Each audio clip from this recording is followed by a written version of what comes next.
Joining me now is Stephanie Ruhle, senior business analyst at NBC News, host of the 11th Hour here on MSNBC, and someone who's been covering the economy a lot on your program. I came here because I thought I was getting Jerome Powell stripped down and twerking. I see none of that. I played it. And you just laid out the you did all the economic news. There's nothing left for me to do, and you delivered me no twerking. So, like, I got nothing. Well, first of all, I'm right that him saying I couldn't get over that clip. No. Because central bankers are very evenly measured. Markets move on adjectives they use. For him to be like, guys.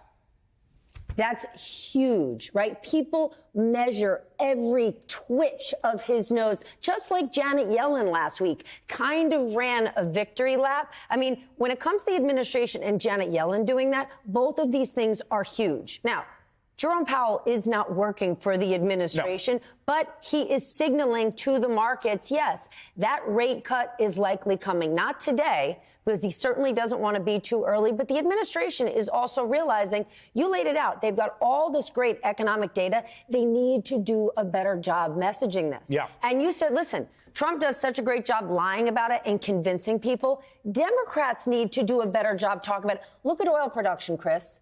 Why aren't we hearing from this White House we're producing more oil than we ever have in history? Why? Because they don't want to piss off they don't want to anger the far left. Right. Just like oftentimes in economic terms, Democrats should talk about a lot of economic wins. They're often concerned about the people who are left out. And I get that, but they have got to start running a victory lap, because if they're worried about those people left out, they're going to be real left out if Trump wins. Well, first of all, let me just highlight the oil production. I think, and I might be saying, I don't think that's just we're producing more oil than we ever have. If I'm not mistaken, the U.S. is producing more oil now than any nation on Earth. Correct. And than any nation on Earth has ever produced. Double correct. Okay, I want to say that again. The U.S. is currently producing more oil than any nation on Earth has ever produced. Now, if you're someone who's worried about the climate, as I am, you hear that, you go, oh, that's not great.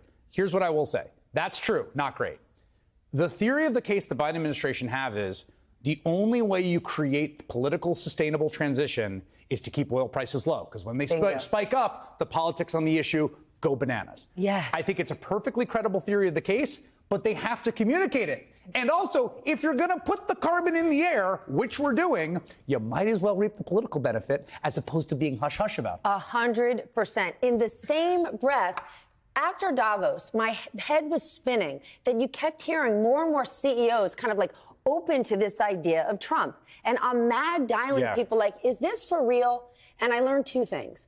A, listen, they have to play ball, because there's no CEO of a Fortune 500 company out there right now who wants to be the next Bob Iger, CEO of Disney, with a politician gunning for them. And they know there's the possibility it could be Trump, and they don't want to be a target. Right. But B, they're also egotistical. Yeah. And they like to be called. Yeah. And President Biden, while he has lots of winning policies, does not parade CEOs around the White House. And I'm not saying that he should, but they like to get the call. And one of them gave me this line that I thought was really interesting, because I was like, look at this data. How can you say he's not pro-business?